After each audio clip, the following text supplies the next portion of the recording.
तो आज एक ऐसी रहस्य के बारे में आप लोगों को बताने वाला हूँ जिसे आप सुनकर बहुत ही ज़्यादा हैरान हो जाओगे। हेलो गाइस, मैं सौरभ राज। अभी मैं आ चुका हूँ सोन भंडार, ये राजगीर में स्थित है।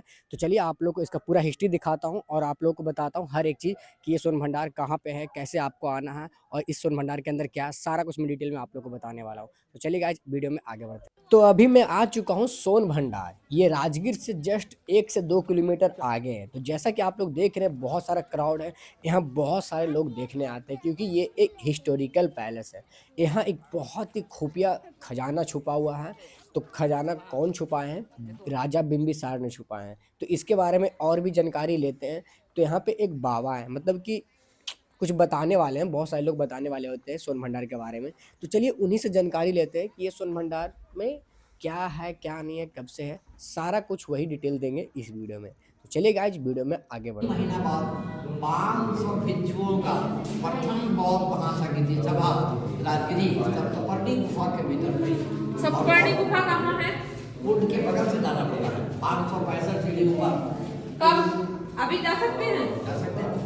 तो इसी गुफा के भीतर बौद्धों की 3 धार्मिक पुस्तकें लिखी गई, सुत्तक, विजयपिटक और अभिधर्म। मतलब तो उस समय मगध का राजा बिंबिसार थे।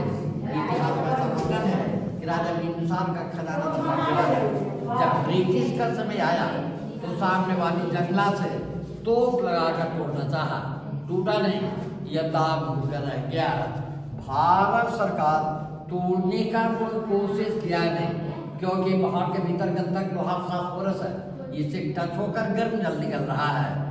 अगर इसे डायनामाइट से तोड़ा जाए, ब्लास्ट कर जाएगा, ज्वालामुखी फूटेगा, गर्म जल वगैरह बंद होने का उम्मीद है। फिर भय से पुरी से 4-5 मिनट लौट कर जब जो ब्रिटिश टाइम में गवर्नर थे, वो ऐसा कानून बना दिए कि प्राचीन स्थल को नष्ट कर सकते हैं। नष्ट करने वाले को 5,000 का जुर्माना और 6 महीना कारागार भुगतना पड़ेगा। तो अब ये दरवाजा खुलने का एक तरीका लिपि माना गया है।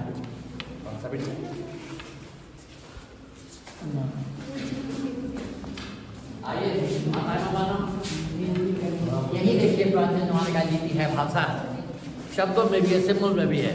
इसी लिपि के बारे में एंशिएंट हिस्ट्री में वर्णन है कि लिपि जो विद्वान पढ़ेंगे तो वो दरवाजा आप पे आप खुल जाएगी।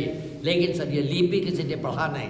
आर्कियोलॉजिकल सर्वे अपने वालों का कहना है कि शंख लिपि है, क्योंकि इसमें कुछ अल्फाबेट्स ऐसे हैं जो कि शंख आकार का मिल रहा है। तो प्राचीन जमाने में जितनी पुस्तकें होती थी वो नालंदा लाइब्रेरी में रखी जाती थी। जब 1199 में बख्तियार खिलजी का नालंदा यूनिवर्सिटी पर आक्रमण हुआ, वो तो आग लगा दिए। 6 महीना वहाँ जलता रहा तो वहाँ की पुस्तकालय जो थी, रत्न दधी, रत्न रंजन और रत्न सागर, ये तो जल गई। उन भाषाओं में शंख लिपि का आज तक पढ़ाई हुआ है। बगल वाली गुफा में चलिए। ये तो जंगल झाड़ी मिट्टी में ढका हुआ था। एशिया महादेश में 3 ही यूनिवर्सिटी का नाम आता है। प्रथम तो हुआ तक्षशिला, जो आपका पाकिस्तान और अफगानिस्तान के बॉर्डर पर है, जिसका राजधानी बेलूचिस्तान हुआ। द्वितीय नालंदा और तृतीय विक्रमशिला, जो भागलपुर में है। तो नालंदा में 2 चाइनीज विद्यार्थी थे, फाहियान और हुएनसंग साहब जब भारत भ्रमण यात्रा किए तो उनके भारत भ्रमण यात्रा के रिपोर्ट पर यहाँ की खुदाई 1905 में लॉर्ड कनिंघम मार्शल साहब ने करवाए तो 2 गुफाएं मिली। अब उसमें पूर्वी गुफा 2 तल्ले का प्राचीन बौद्ध विहार मिला। ये बौद्ध विहार 1934 के बिहार में टूट गया। तो बुद्ध और भगवान महावीर स्वामी तो बिल्कुल समकालीन थे। पोर्टर दोनों का सेम है, 32 साल का डिफरेंस है। भगवान महावीर स्वामी 32 साल बड़े थे। तो कुछ लोगों का कहना है कि जैन का प्रतिमा है, बौद्ध मतावलंबियों का कहना है कि भगवान बुद्ध का प्रतिमा है। आइए अब जैसे यहाँ पर देखिए, कमल फूल का चिन्ह है। तो जैनियों का कहना है कि छठे तीर्थंकर पद्म प्रभु का प्रतिमा है। लेकिन बौद्ध मतावलंबियों का कहना है कि जब भगवान बुद्ध का जन्म नेपाल की तराई लुम्बिनी नामक वन में हुआ था, तो जन्म के बाद वहाँ पर वो 7 कदम चले थे और पृथ्वी से 7 कमल का फूल निकला था। तो कमल फूल का सिंबल बौद्ध धर्म का प्रतीक मानते हैं। कंट्रोवर्शियल है। अब यहाँ पर देखिए, हाथी का चिन्ह है। जैन लोग दूसरा तीर्थंकर अजीतनाथ का प्रतिमा समझते हैं, लेकिन बौद्ध शास्त्रकारों का कहना है कि भगवान बुद्ध के माँ का नाम था महामाया। उन्होंने स्वप्न देखी कि 6 नोक वाला तारा और 6 दांत वाला सफेद हाथी पेट पे प्रवेश कर चुका है। वो हाथी का चिन्ह बौद्ध मतावलंबी लोग बुद्ध का प्रतीक मानते हैं। सिंह का चिन्ह, भगवान बुद्ध जो थे वो शक डायनेस्टी के थे, शक वंश के थे, इसलिए उनके नीचे में सिंह का भी चिन्ह पाया जाता है। लेकिन जैनियों का कहना है कि सिंह का चिन्ह भगवान महावीर स्वामी का प्रतीक है। तो इन प्रतिमाओं को मुस्लिम जमाने में बख्तियार खिलजी ने दस्त किया।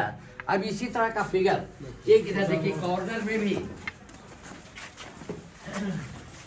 कॉर्नर में भी सिंह का चिन्ह है, अर्थात यहाँ भगवान बुद्ध का प्रतिमा मान सकते हैं अथवा भगवान महावीर का प्रतिमा मान सकते हैं। तो एक प्रश्न यहाँ पर उठता है कि राजा बिंदुसार के समय में प्राचीन महल कहाँ रहा होगा। तो इस मगध का प्राचीन नाम का गिरी ब्रज, एक गिरी का तोता पहाड़, ब्रज का तोता वासियों। यहाँ पर 5 पहाड़ियाँ हैं, विपुलगिरी, रत्नागिरी, रत्नागिरी का ब्रांच हुआ गिरधकोट, जिसके ऊपर भगवान बुद्ध को शांति प्राप्त हुआ, जहाँ भगवान बुद्ध बहुत समय तक व्यतीत किए थे और 1500 इसको उपदेश ले जाते थे। तो उसी पहाड़ी के ऊपर में विश्व शांति स्तूप झूला है। 3 नंबर उदयगिरी, 4 नंबर सोनागिरी और ये 5 नंबर बहारगिरी हुआ। अब ऐसा अनुमान लगाया जाता है कि इसी 5 पहाड़ियों के भीतर राजा बिंदुसार का महल रहा होगा। लेकिन हमेशा प्रकृति का आपदा भूकंप आता रहा, महल तो जंगल मिट्टी में दब गया, नया राजगिरी पर सबसे के पास फंसा हुआ है। That's all। यही कहानी है और मैं बिना वेतन भोगी हूँ। ये जो यहाँ पर विहार था क्या पहले, हाँ। तो इसको मुसलमानों ने तोड़वा दिया। हाँ। बख्तियार खिलजी ने जी। इसका नाश हो गया।